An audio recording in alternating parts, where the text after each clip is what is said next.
Okay, welcome to Eyes on Fair Oaks Live. We've got Mike Bowen back with us.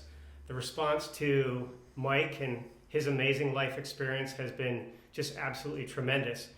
So we've got Mike back on. What Mike would like to do today is he'd like to address some of the thousands of comments that he received online through the comments section and through some other websites. He's not going to address all 1,000, obviously, but he will definitely address a few. We've also got the chat window open, so if some new chats are coming in, we're going to accept chats, and we're going to try and respond to some of those here real time if we can. So, hello Mike, welcome back. Hey, thanks for having me. Okay. Thanks so much. It's great to have you. One thing I'd like to do before we talk to Mike, one of the questions that I received was, what is Eyes on Fair Oaks and how does that relate to what happened to Mike here? So I just wanted to give a little bit of a background and tell you what Eyes on Fair Oaks is about, if I could. Eyes on Fair Oaks was started 6 months ago. It happened after there were some break-ins on our block here in San Francisco, and we had a couple Mission Police Station officers come down, and they had shown some data to us that showed us that in the prior 6 months in a 6-block radius of our block, there have been over 700 incidents of vandalism, car break-ins, burglaries in our area. And they just kind of gave us a little information about the types of things that we were doing. And what we realized in a block meeting with the police is that, number one, as neighbors, we weren't communicating. I had no idea what was happening at my neighbor's house 5 doors down, and correspondingly, he had no idea what was happening here. And what was happening is criminals were using the same mechanisms to break into cars, to break in the garage, and we were just sort of sitting ducks, and we had no idea this was happening. We weren't doing anything to try and make it stop. So once our block started talking, what we did is we started opening up our eyes. We got cameras on our streets. We started a citizen's watch, and we started going out and looking around and seeing what was happening. And what we were finding when we started looking at these things is that if you sat someplace on a set of steps and just watched a set of cars, 4 and 5 times in a night, we'd have an auto booster come by and be looking in cars. And this is just on one block alone. There was so much stuff being stolen off a lot of these blocks that guys that were out to steal stuff would bring a rental truck and they'd park it around the corner, and they'd get enough stuff through several blocks to fill up these rental trucks and drive it off. There were other times when we were out on neighborhood watches, we'd watch pickup trucks drive into the neighborhood, and they'd drop 3 people off, and these 3 people would start going door to door, climbing over fences, looking in backyards, just looking to do things that we call like hot prowls, actually burglarizing a house while people are inside sleeping. So the Eyes on Fair Oaks has become a tool for us to, number one, post crimes in action, or at least post crimes when they're happening, so that more people are aware about the different types of things that are happening. The other thing that's supposed to do is educate people to the types of things that criminals are doing, so that we can do things to kind of counteract some of those things. And ultimately, all this is really to secure the block. As we've been doing that, now we want to expand, and we're starting to bring in things like victim stories, and that's how we got hooked up with Mike here. And as it turns out, the same Mission Station police officer, Officer Cafe, who is working with us on our block, is also friends with Mike Bowen here. So he introduced us, and now here we are. We have a little bit of a platform to talk about Mike's life experience, talk a little bit about what we're trying to do, and we're trying to grow this and really reach people in many different ways. So that's kind of what Eyes on Fair Oaks is about. So enough about me. Let's get over to our featured guest here. So Mike, again, thanks for coming back. The response was amazing. There's a number of different people that had a lot of great things to say. I know some were especially impactful to you. And so I'll turn it over to you, and we'd like to hear more about you. Thanks so much, Scott. Where I want to begin, everybody, is that I had just got email just a few days ago. It's the first time I've had email. It's the first time I got an iPhone 8. I've never been on the internet up until this point. And the reason why is while everybody else was going on the internet and doing your jobs and getting hooked up there with the webs and things, you know, I was, when this happened, July 2nd of 1997, when I went out the window 3 stories and woke up in the hospital and couldn't walk, I was pretty much a broken guy. And I just spent, are we still there? It's me. Yep. Sorry, it's me. And I just spent all these times being so broken, I had to work with counselors, programs, go to meetings. I was on probation, I was on parole, I was all of these things, and I had to spend all this time working on my life, and it was, sometimes I had to live hour by hour, minute by minute, because I wasn't sure I could live out here in the public. So with that said, all these years I've been working on that, so now, you know, I do a lot more than just being a contractor out here, Scott, and this came to light, and you know, it's my feeling, and listening to these, reading these comments, that this did not happen by coincidence. There was a reason for this, and a lot of comments addressed that, but there was so much more to me. Once I was able to get stable, and I was sober enough years, and I was making amends, which was the most important thing to me, I started to change, and I started to become a better person, and I started to become stronger, and I started to realize all the weaknesses I had and still have, and you know, got into groups and talked about all these things. So I needed to work on this all the time. So now there's a lot more to me as Michael Bowen than a Lamborghini. Thank God that this happened, because it actually brought me to where I am right now. But you know, I was working on myself for so long, and then I wanted to briefly just explain something that happened. I wanted to read this to everybody because I have a lot of things in my life that I go by. And this is what happened 20 years ago. And this is what Thomas Merton says. And he says, when we are reduced to our last extreme, there is no further evasion. The choice is a terrible one. It is made in the heart of darkness. When we who have been destroyed and seem to be in hell miraculously choose God. And that's what happened. And that's why most of my life talks about God. When you have nothing and you're at your end, and you can't even walk, you turn. And you try to understand, why is this? And you start to begin to understand that something else is going on here. And that's why my life is filled with this. And that's why I do the things that I do. I'm hoping, the last time we had this interview, I had made a comment, I'm hoping that somehow, over the next couple of weeks, I'm going to be drafting a letter to Governor Brown's office. My pardon is on his desk or somewhere in his office. I hope that pardon comes through, but what I am doing is I'm going to draft a letter to him, because I want to ask Governor Brown if I can go into every single prison in California, if I can go into every single jail in California and talk to the people there. I think I have a message to bring there, and I think that people are worth saving. And there's, you know, of course we've got to protect the public, but there's a lot of people that are in jails and prisons that don't need to be there, and I want to be able to go in there and get them on a certain, get them going, and maybe encourage them to do something different with their lives. And so I'm hoping that we can do that with Governor Brown's office, and then as a model, I believe that it would work out real well. I believe that I want to use it as a model, and then go into some other states and go into their prisons and their jails. You know, this is something that's been talking to me for all these years, and this is why I believe that we come through all the hurts and the pains and the ouches and all the things that happen to us, so that someday we can turn around and have the experience and the empathy and the compassion to know what somebody else is going through, and to know that we can help them. Which brings me to these comments. I wanted everybody out here to know that everybody watched that video, the interview, and it was over 30 minutes. I took the time to make sure I read every single comment.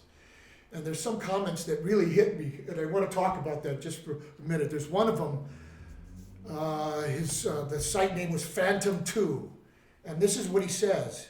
He says, wish my dad would wake up like you did.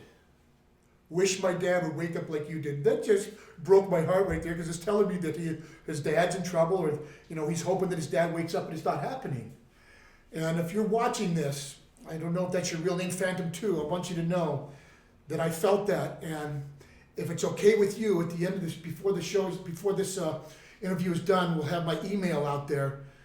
I want to fly to wherever you are, talk to you. If your dad's in jail, I'll go into the jail and visit him and talk to him. If he's out on the street, we'll go find him. If he's not doing good, whatever it is, I'll get him into a program. That's what I like doing. That's why I believe this is possible. That all these things we've gone through in our lives, that this is the real reason why this happened a week ago with the car, that I could get this platform and start doing some of the things that I really like doing, some of the things that I've been doing for this last 20 years. So I want you to know that I will go wherever you are. We'll find your dad, and if you want some help, I'll do whatever it is. And it's like comments like that really got me. There's another comment here, and it's from a guy named Big T, and he's talking about changing his life, and that he saw this, and he's talking about now he thinks that he should look at his life and start doing some things in his life. That's the kind of guy I want to go meet and just talk to him and share with what's happened with me and try to encourage him and give him pointers and do whatever it is I can to get to him. This is what it's about. Sure, I was hurt and sure I was angry about this guy doing this, but more so than that, another comment was, God works in mysterious ways. I believe that this is actually what has taken place so that I can get here. There's another comment here, and it says, there's a guy from Wrestling Zach, WRESTLINZAK. It says, he's facing time. It gave him some chills and some hopes to see the interview. That's what this is about. He's facing some time. So wherever you are, Wrestling Zach, you get a hold of me on email. We'll talk on the phone. I'll go wherever you are. If you're facing some time, we'll talk to your attorneys. We can go into court. We can talk to the judge. We can do what we can to get you some help instead of throwing you away. I don't know what you're facing time for, but this is what I want to do. I want to make myself available to you, to anybody else that wants to talk about changing their life, or how can they possibly change their life, or how can they get through some hurts that they're going through. That's what I want to talk about. And all these comments, I tell you, it was overwhelming to see. Well, first of all, I grew up not feeling good about Mike. And through these 20 years, I've worked so hard. And to hear the comments that people are supporting me, and it was awesome, everybody. It touched my heart in every one of them. There were some comments that I didn't like and that are not part of my life. I do not like it when people use the N-word. That is not part of my life. Never has been. I'm not here to change everybody. All I'm doing is here to offer what happened in my life, to tell people and express to them how I changed and how that took place, and the work that it takes to do that, because it's not easy. For anybody out here in the world that is wanting to change, it is a lot of work. My heart goes out to them because this is not something that I can do by myself. There were counselors and groups, and like I mentioned, I still see 2 psychologists on a regular basis. I ask for help all the time, and I need to consistently do that. The minute I stop asking for help and start to realize that this is Mike that's doing this and it's all Mike, that's when it's gone. I can never let that happen, because it's like in one of my meditation readings, Oprah Winfrey said this. She says that for her, it wasn't her, if I'm correct, she said this, it wasn't her parents that really did a lot, it was her teachers in school that helped her to excel and made up for a lot of things that she was lacking in her life. And that touched my heart, because it's the people that are around me that have helped to change me. They're always around me. There's another comment about a guy that wanted to know about Habilitat. And just so everybody knows, it's the program that saved my life when I was a boy. They pulled me out of the Ko'olau juvenile home and put me in Habilitat. It's Habilitat.com. And speaking to Jeff Nash today, he told me that they just had a meeting, and after seeing the interview, and Jeff and I are friends, and this program saved my life, but that he wants to offer anybody in the Bay Area that was a victim of the fires. He says, Mike, we saw that we had a meeting today. We want to offer anybody that if they want, we'll get them here to Hawaii in the treatment program. If they're having problems, we'll do that free. That's what this is about. How can, unfortunate things happen so that fortunate things can happen. I used to always believe that things were happening to me or against me. But I've come to to the realization that things are happening for me. They happen for us. It's so hard to grasp that because there's people out here that are being hurt and shot and killed, and there's people that are being molested, and the fires happen, the earthquakes happen, and it's hard to make sense of a lot of this. But I've also learned that I don't understand. I've come to that understanding that I don't understand all of this. That helps me to get through and helps me to do whatever I can that's good with people.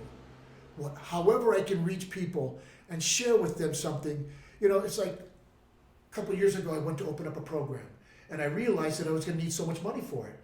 So I looked at the money in the bank, and I looked at assets, and I looked at what the house was worth, and I looked at the cars and said, okay, I might have to sell a car or sell the house so that I can afford the money to open up the program.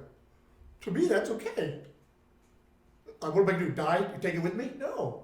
That's what it was meant for. So right now, you know, I get to have certain things. But I've learned that, and there were some comments that were addressing this, that why can't we have good things in our lives? Why can't we have checking accounts, have a nice car, have a good job, have a bracelet? Why can't we have good people in our lives? Why can't I have a good girlfriend or a boyfriend? Why not? We are worth it. It's just that I used to always think that I wasn't worth it. So where do these material things fall on my hierarchy of values? At first, material things were kind of important to me, Scott, because I never had anything, and I thought, but then I started to realize that they're not as important. If I don't have them, they're okay. It's okay to have them, and it's fun, but they're not so important anymore. So if I have to lose something or it goes away, I'm okay with that. I'm still Michael. I'm still the guy that God is teaching me to be, and the guy that I'm becoming, the guy that I'm growing into. That's who I am. And that's what I want to talk to the people out in the world about. Do you have any other comments that people want to talk about? So we do, and in fact, some of the questions coming in, and I see that some of the commenters here are answering them. So one of the questions said, how old is Mike? And I think people are maybe asking that question, and I'm speculating here, because you said you spent a large portion of your adult life in jail. Can you just kind of give us your age and kind of tell us a little bit more about your timeline? Well, I'm 58 years old. I feel like I'm 22. But, and I work out every day. I'm just a go-getter, but I have all that energy. But I'm 58 years old, just turned 58 in August. You figure 4 years in juvenile hall, 3.5 years at Abilitat, then roughly between 13 and 15 years in jails and prisons. So out of the 37 years, I got sober when I was 37 years old. Actually, the night I went out the window was July 2nd of 1997. That's the night I got sober. I was 37 years old. So up until that, it had just been foster homes, jails, Salvation Army Boys Home, living on the street, jails, going to prison. That's what it was. Then I went to a program in Redwood City called the Redwood Center. And that was when I was 37 years old. I've been sober ever since July 2nd of 1997. And that's actually why my email says MikeBowen2@gmail.com. Because July 2 is the night I went out the window 3 stories, and it's the last night I had a drink or a drug. And that's very important to me.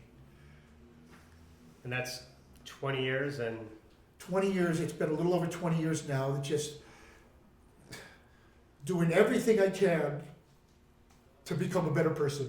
And I have to learn from this one and learn from this guy and learn from this guy. And I have to do things that I don't want to do and stop doing things that I want to do. Leaving myself in a position all the time to say, I need help. What can I learn? What can I do? And then trying to run a company at the same time to earn a living, because I had so many people that I had stolen from.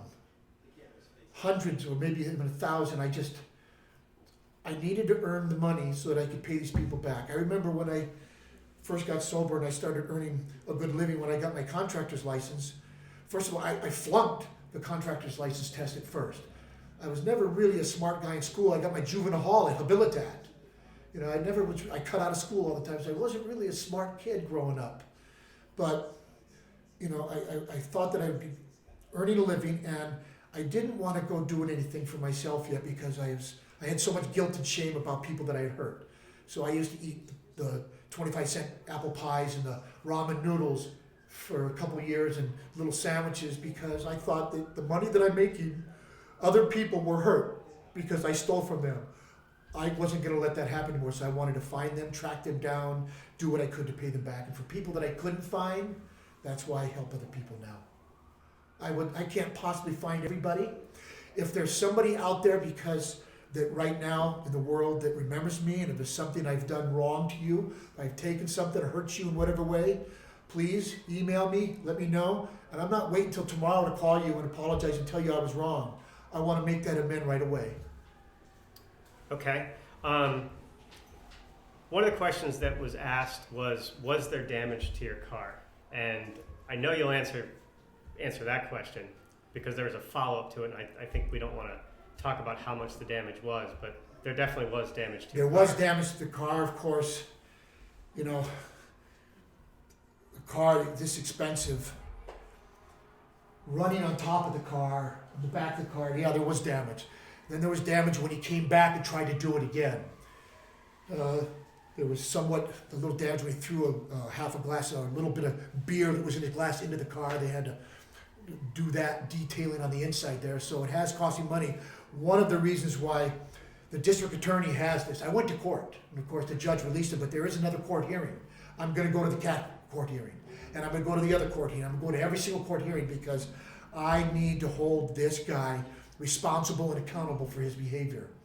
Sometimes when we stick our heads up, there's a bunch of people there that want to lop it off.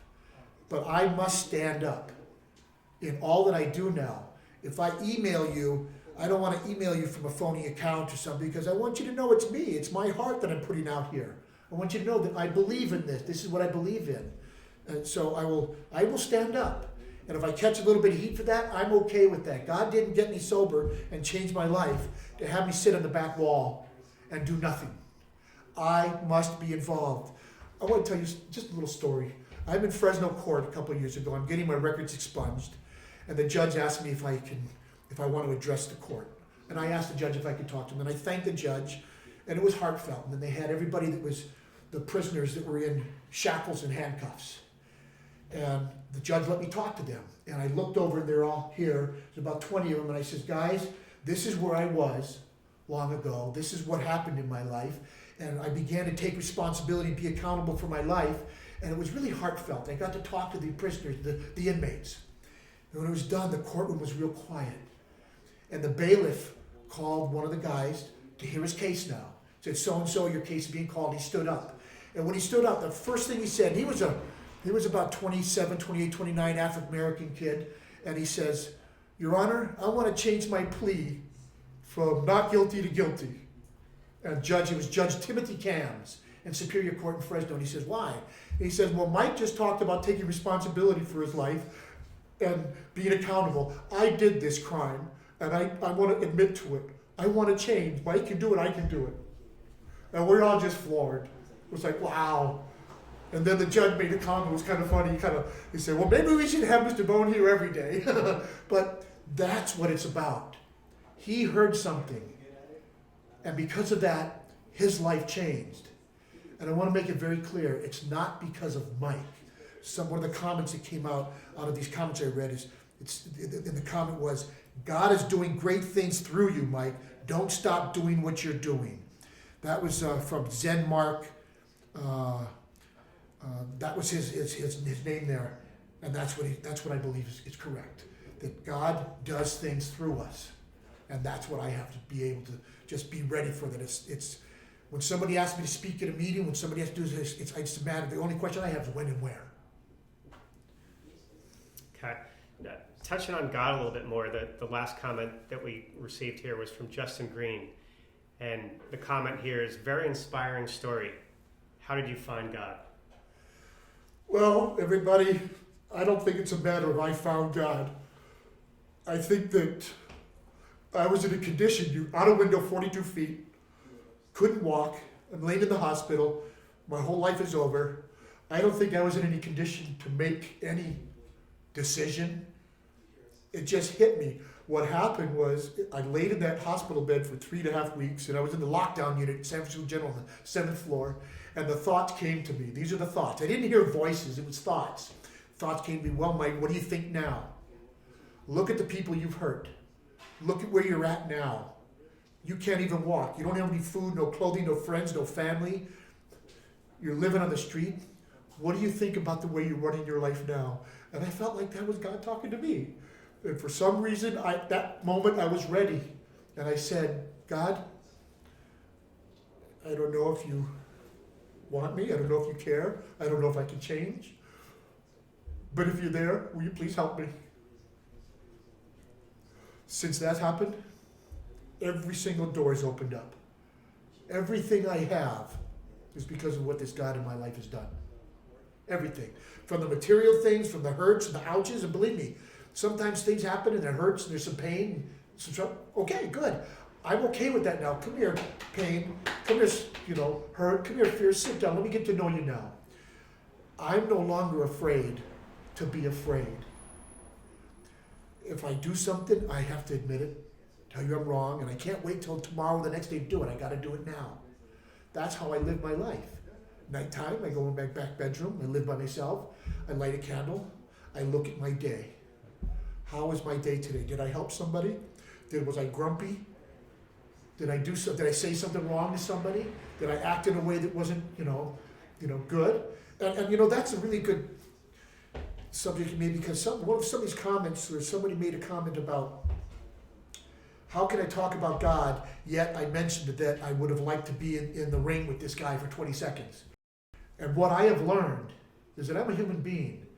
My belief and my trust is in God. But I have to also admit that I'm angry. If I shuffle it under the carpet, I'm going to fester. I need to say I'm angry. I need to say this. I need to say what is really the truth. It's like if somebody is prejudiced in their life, they will never be able to change until they first admit that, hey, something needs to be changed. Maybe I am prejudiced. Maybe I am this or maybe I'm that. We can begin where we are. Okay, so yes, I was angry. I was upset. Sure, I would like I work out every day. I would love to be in the gym with a guy that wants to do that. And come in the ring, yeah. That's a human emotion. It doesn't mean that I don't love God, it's just that what happens is we have these thoughts. I used to have suicidal and homicidal thoughts. I no longer have the suicidal thoughts, but yeah, I'm a human being and I make mistakes, but the idea here is to catch these and to see them and to be honest about them and to say who I am and not hide who I really am. That way, change becomes possible. If I just stay bottled up, don't let anybody know, and I hide it, I can't change.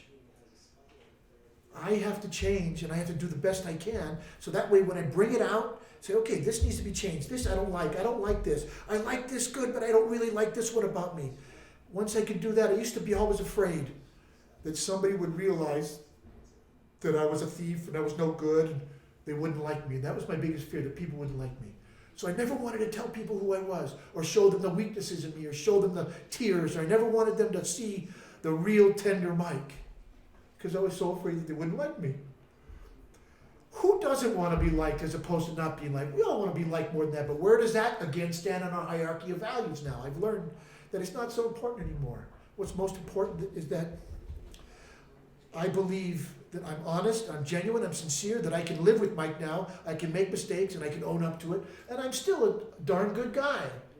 Regardless of the mistakes that I made, as long as I do something about it. If I bump into somebody's car, leave a note on their car. It doesn't matter what it costs to fix it. That's me being honest. Because if I'm not honest and I let these things accumulate, pretty soon I'm not going to want to look at them. I'm not going to want to be around people. Pretty soon I'm going to have a drink or use a drug and I'm dead. And that's it. Because for me, having a drink or a drug means I'm dead. Doesn't mean that first drink or that drug will kill me, but it means that it'll eventually lead to something else. Eventually I'm dead. And that's not what I want. And that's not what God wants from me. And that's just how I live my life. Okay. There's a question that just came in, and I think this is a really interesting story, because as I'm hearing, I can see the emotions in your face as you're going through several of these things and recounting some things that happen here. So this question is from Tony. And Tony asked and says, how did you get your start in real estate? What you've accomplished is especially amazing, given how hard it can be to get a loan or a job when you have a record. And I think that the context, I'm going to add some context to this, which is a lot of people who may have gone to prison probably feel sorry for themselves and are saying that they have no chance in life. But obviously, there are chances, and you figured out how to do that. What would be your words of wisdom, and what did you do? The first thing I would say for me was, of course, to get sober. Without sobriety, nothing. Once I take a drink, it's gone. Was to get sober. But secondly, what happened was, and this is why I talk about doors being open. Once I said, God, please take my life. Whatever you want to do with my life, it's okay. Once I said that, I kind of surrendered. It's what it was. I said, do what you want with me. That made me teachable.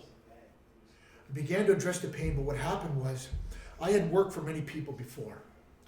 My problem was never getting a job, it was keeping a job. But not beating up my boss or staying out of jail. That was my problem. I never had a problem getting a job, but I said, you know, I really want to earn a good living. I got a lot of people to pay back. So at Home Depot, I saw a thing that said, study your contractor's license. Yeah, I want to do something. So I studied, and I studied, and I studied, and then I went and I applied for it. And thank you, California State Contractors License Board, because when they gave me the application, I filled it out, and it said, have you ever been convicted of a felony? And oh boy, I knew right there it was over. Like, they're never going to give this to me. And I had my rap sheet. My rap sheet was pretty thick. So I said yes, I wrote a letter to them, I filled out the application, I got the endorsements I needed, and I gave them my rap sheet connected to the application. I sent it to them. And then I got a phone call from the Contractor State License Board. She was asking about the crimes, and there were burglaries and grand thefts, and I stole a car so I could take a girl on a date, and you know, I had non-sufficient fund checks and all kinds of things, fighting and drinking and drunk in public and all that stuff, shoplifting. But she says, Mr. Bowen, you sent us your rap sheet. And I says, yeah. I said, it's because I wanted you to know the truth. I'm sorry that I did those things, but that's the truth, and I don't want to lie. This is what she says to me, never forget it. Mr. Bowen, this is the reason why we are going to grant you your contractor's license. Because you just laid it out there and you told us the truth. At that point, I said, okay, thank you so much. And from then, I took the license test like I mentioned earlier. I failed it. I passed the law exam, but I failed the trade exam. So I got to school 3 weeks, got to take the test again in 3 weeks, I passed it. Went some time, started doing a house with neighborhood, door to door. I'm a painting contractor, you know. This is the work we do. These are the houses I've done when you call them and verify, and they all did that. Then I started getting a larger contract and another contract and another contract, and contract amount started getting more in dollar amount. And then there was a time when I got granted my first large contract. It was a little over $1 million. And I had saved money and it was making amends and doing everything. And then my client called me and says, Mike, we have a check for $250,000 for you in the office. Do you want to come pick it up? And I says, no, just go ahead and mail it to me. I'm busy working on your job right now, but it's more important. I got to get your job done. So if you could just mail it to me at that moment. My client had told me later on that she knew that I was the right contractor for her because I didn't take her money and go run and spend it someplace else.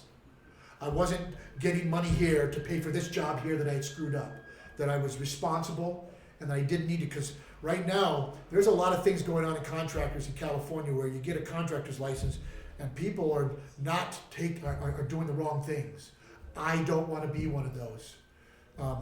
Every month or every 2 months we get a bulletin from the Contractors License Board stating licenses that have been revoked because there are certain code numbers. They're taking from this job and paying for this one. Or they're not showing up. They're not finishing the jobs. They're taking the money and going. So I don't want to be that.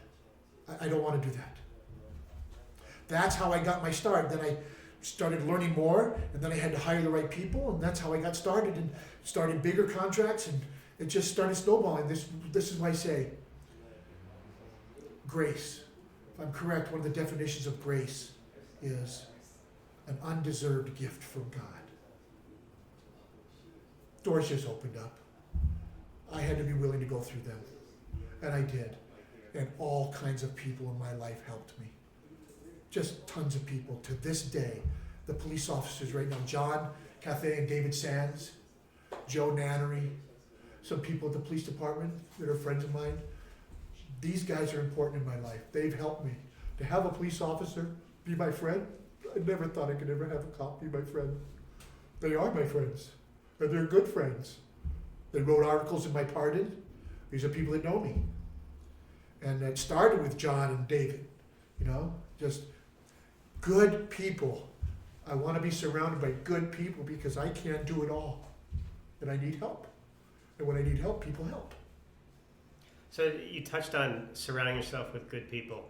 Back in the days when you were troubled, I'm guessing you probably had some bad people around you. Have you had to totally keep those bad people out of your life, or are they still close by? What's happened with some of those old relationships? Well, I'll tell you, I don't really think I had bad people around me. I was a loner. I stole a lot, and I was just a loner most of my life. I never liked being around bad people, what I consider bad. I never really looked at myself bad until I finally started looking at my behavior. My behavior was awful. And I was hurting people and stealing and lying and cheating and, cheat on this woman or do this. My whole life was like that. So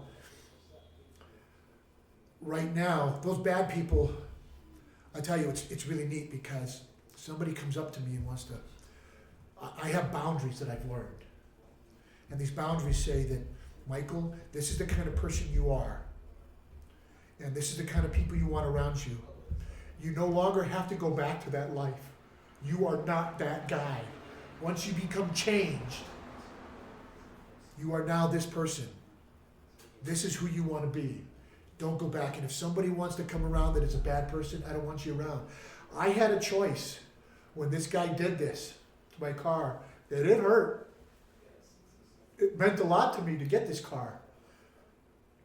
But that second happened, that grace happened where God, because if I could do it, then why didn't I do it before I got sober? That's why I say it's not me that does this all the time. That's why we have people. So at that moment, I realized, boy, if I do this, I might not stop. I'm really angry right now, and I'm a strong guy. Something bad's gonna happen, and it didn't happen. And that's what I talk about when I say grace. Okay.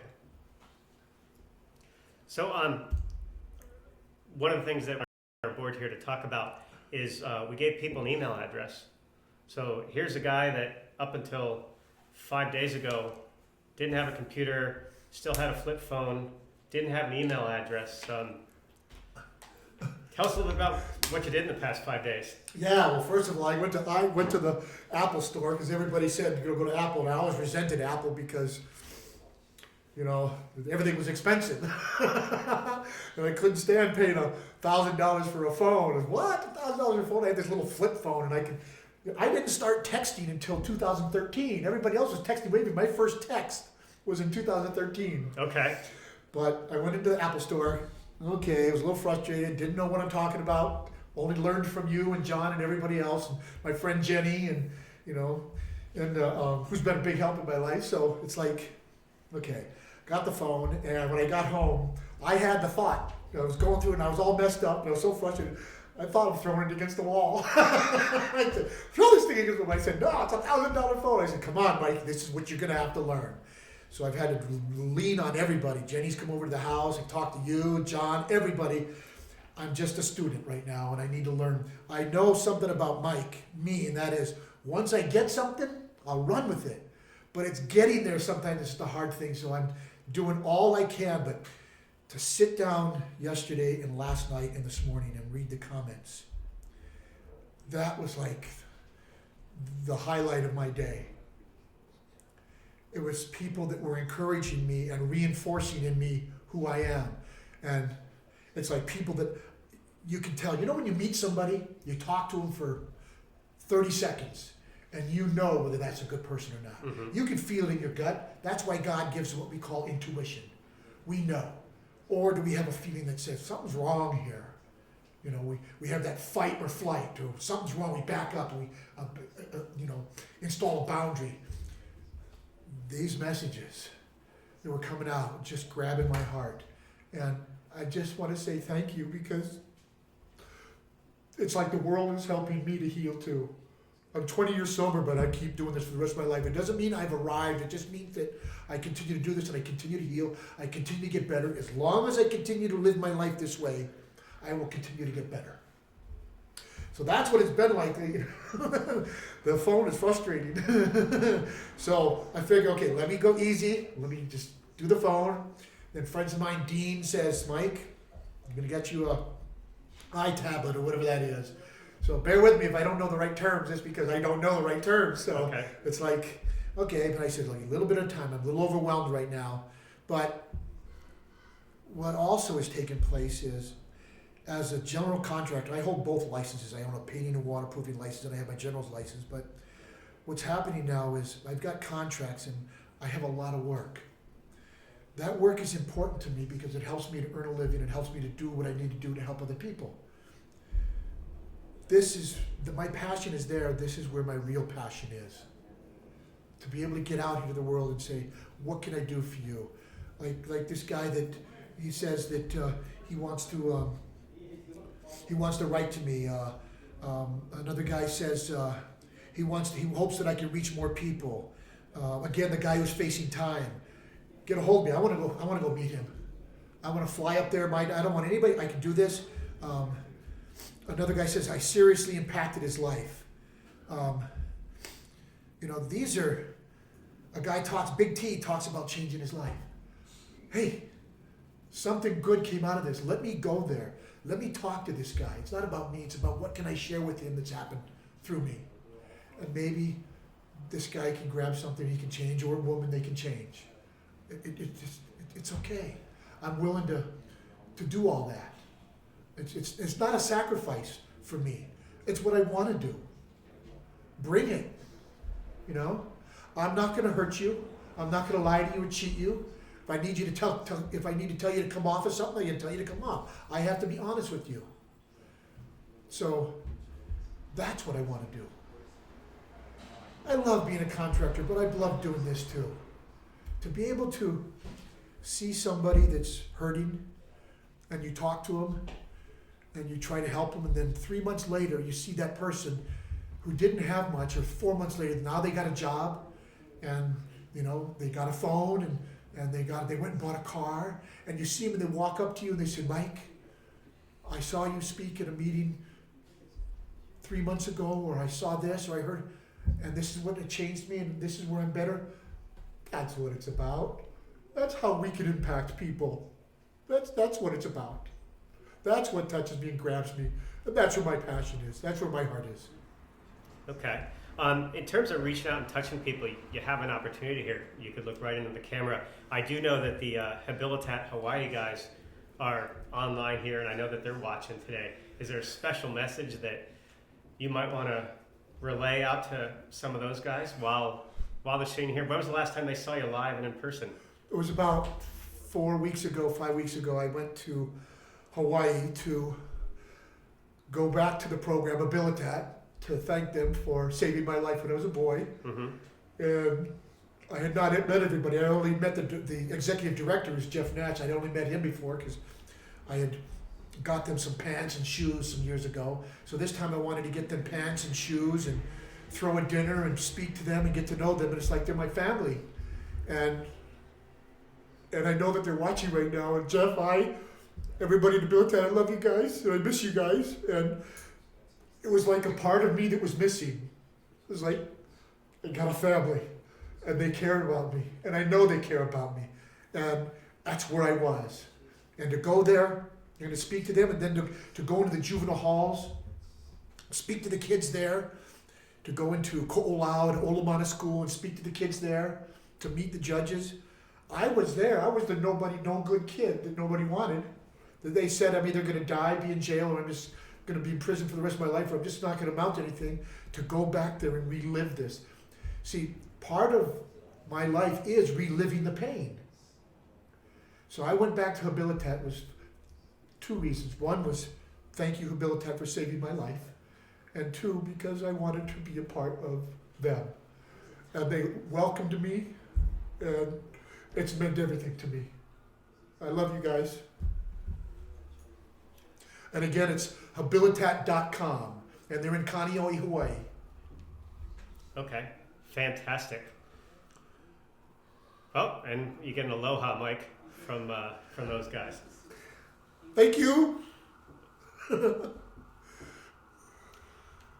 Let's see what else was on your board there. Did we cover? Well, there's some things on with going into the prisons and the jails. Officers have been important, like I stated in my life. To go into the jails, I was in the 7th Street Jail. I go in the jails on Wednesday nights and Friday nights. And I went into the jail and I'm talking to the guys, and they're talking their stories about me because they know I'm like them. And one guy says to me, well, it took me a minute and a half and they gave me 19 years. Wow. Another guy says, I was mad, I was hurt, and I wanted to hurt the guy back, so I shot him. He got life. Who's to say, for the guy who got 19 years, who's to say that the 19 years is going to rehabilitate him? Maybe he's rehabilitated after a year. Maybe something clicked at him and it's 6 months later.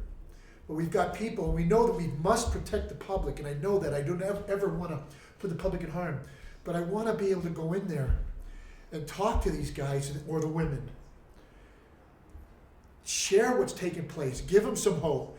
Get them in a direction and get them on board with what is happening with Governor Brown's proposition. We are worth it. We commit a crime. They throw us away. Sometimes we can't. They're not tearing down prisons out here. They're building prisons. And I believe that what's happening is that a lot of the issues are not being addressed. We have reasons that are underlying. Why is this guy stealing? Why is this guy jumping in the car? Why is this one writing hot checks? Why does this one feel like he's no good? Why is this one causing all this harm? Why is this one drinking so much? Why is this one returning to drugs for everything, like I did? I didn't like how I felt. I wanted to feel good. I didn't know how to feel good the right way. Was never taught the right way. And I wanted to feel good right now. I never thought of doing things consistently to learn how to feel good, to do something over and over and over to be able to go out and buy a car, to do something over and over and over to learn to feel good, to do something over and over and over and learn the trust of a woman so that she would trust me instead of me cheating on her. It's just, so all the underlying issues is what I want to be able to get to. And I believe that that's one of the reasons why I was brought through what I was brought through in my life, so that I understand when somebody says that they're molested, I know how that feels. When somebody says that they're hurt and they're in jail, I know how that feels. When somebody says that their mom told them that they don't want them, I know how that feels. When somebody was sitting in jail or prison for a lot of years, I know how that feels. When somebody says they used to cut themselves, I know how that feels. When somebody, in almost every aspect of somebody's life, maybe not everybody, but I know how it feels. Therefore, I can tell them, yes, I felt that same way. I can share with them. I can let them know they're not alone. And then I can say, okay, what do we want to do about it now? What we say and what we do, it has to match. There's too many people out here, case in point in cases, why is it a person in government or a politician would only get 4 years for doing something, when a normal JoJo or Mike down the street would get 15 years? Why is there favoritism? Why is this? This has been going on for all these years. I want to be able to do something about that. I want to get into the root of what's happening. It's really simple. You've got a tree, and you keep cutting the leaf off. It grows back. You got resentment. You cut it off. It grows back. You've got hurt. You cut off the leaf of hurt. It comes back. You've got anger. You cut that off, and it comes back. It is continuously going to come back until we realize that our work needs to go to the root. And we need to start addressing these issues. The prejudices and all that's in this world, and the things that are unfair, and the world's going to be the way it's going to be, but I can make a difference. And it starts with me. And I want that to be able to flow through other people. Well, I think this incident with the car has certainly opened up your ability to get the message out to the people that are seeing this. Hopefully Governor Brown somehow gets word of this and maybe takes you up on your offer to go in and talk to them. And with your vast experience in these different areas, it would be good to get that type of input. You know, Scott, there were some comments made about my license plate. My license plate says, "Thank you, God." I want that license plate. Here I am driving a Lamborghini. Never thought I could ever have one. Everybody out there is stereotyped about people that have cars like this. But it was an opportunity for me when somebody says, "What does that license plate mean?" Bingo. It's an opportunity for me to share with them something in my life as to how I was able to get that car. That's what meant a lot to me. Not just the car itself, but to be able to share that with somebody. You know, I have another car, and the license plate says G PJHKPK. The G stands for God, and the other 6 initials are the 6 counselors who helped save my life at the Redwood Center 20 years ago. Because that's my life, and I wanted people to know that about me. My life is an open book. I'm not going to hide anything. If me telling you my story is going to help you, I'm going to tell my story to you, and I want to be able to do that out here. I don't want to be known as a guy who earned some money and has good bank accounts and has nice Lamborghinis. I want to be known as the guy who's done something with that. That's how it's like I heard in the Batman movie once, and this really stuck with me. It was when Christian Bale was talking to Rachel, was great, and she made a comment to him, and then he said this. She said this to him, and he said it back to her. It's not who you are underneath. It's what you do that defines you. I heard that in the Batman movie. I said, yeah, I want that. That's a good one. It's not who you are underneath, but what you do that defines you. I want to do things in my life. I want to make up for what I've done. I will continue to do this for the rest of my life. God gave me many gifts. One of those gifts was the ability to tap into how I felt 20 years ago, what condition I was in, and how I felt about what my whole life was about. I can grab that and remember that anytime. It helps me to be grateful. It helps me to remember that all the other stuff is just stuff and it's secondary. This is what's first in my life. God gave me that gift, so I hold on to that. You know, a friend of mine, Marcel, taught me this. She says, Mike, contentment is not the fulfillment of what you want. It is the realization of what you already have. Thank you, Marcel, for giving me that one. Contentment is the realization of what you already have. Thank you. Wow. So we got a couple questions came in. Someone's asking what town you live in. You okay with that? I'm in Daly City, California. I'm just a little fishy. Okay. And I guess there's someone here who used to cruise with you once in their Z06. Marcus Delgado? Do you know Marcus Delgado?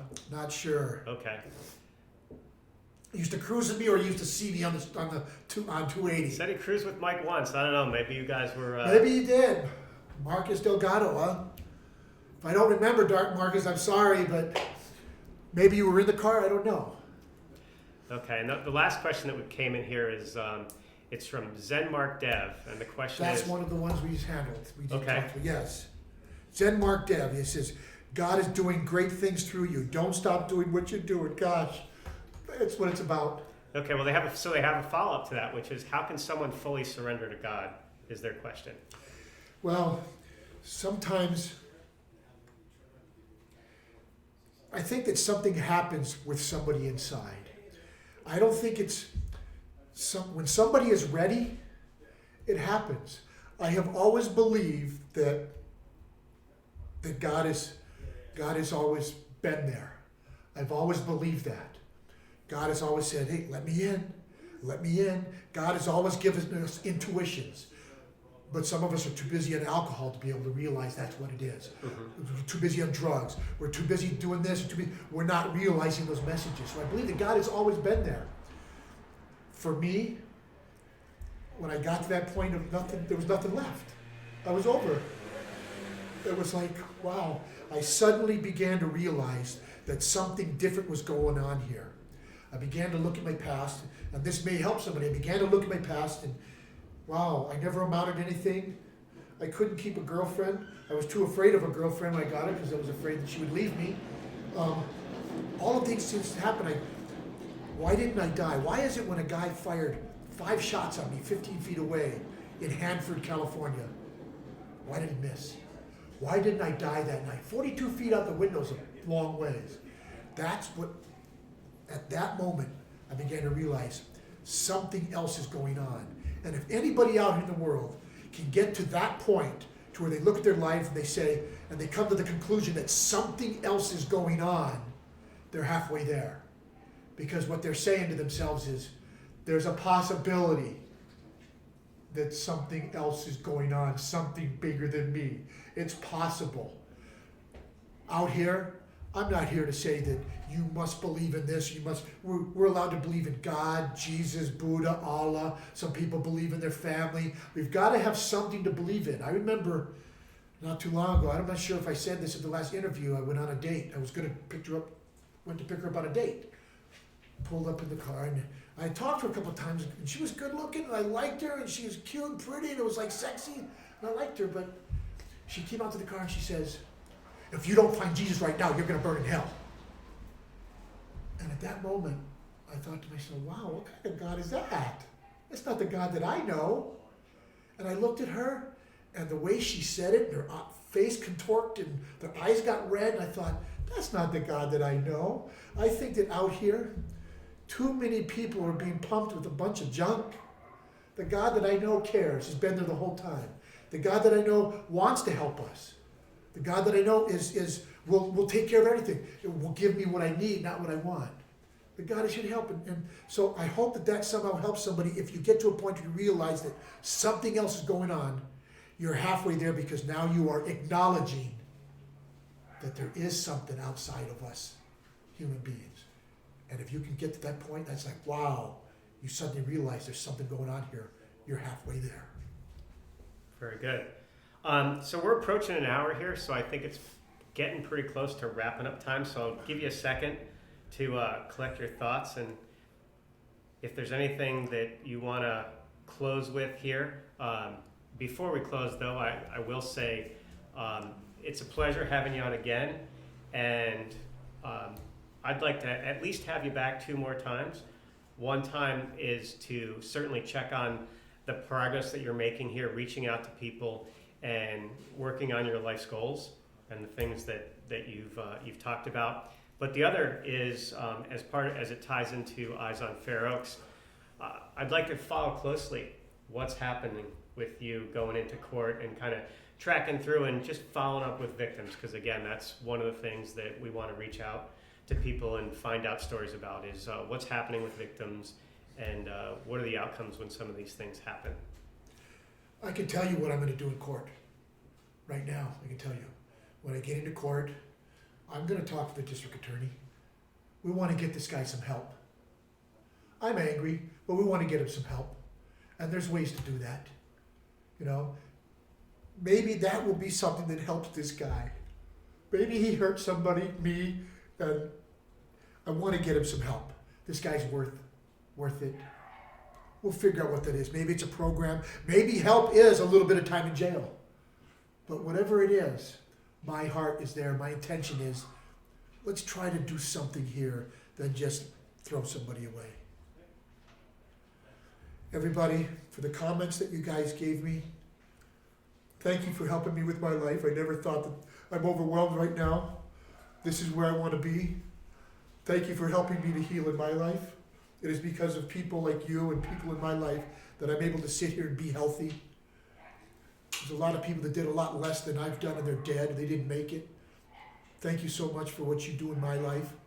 The last thing I'd like to say is God, thank you for what you do in my life. And thank you for doing the things in my life that I don't even know that you do. Fantastic. Well, thank you, Mike. It's a pleasure having you again. On behalf of Eyes on Fair Oaks, I want to thank everyone for tuning in today. Follow us on Twitter. Check back later for upcoming interviews that we're going to do. I know we're trying to get some other people on the schedule here, and we look forward to having you join and watch us. Thank you. Thank you.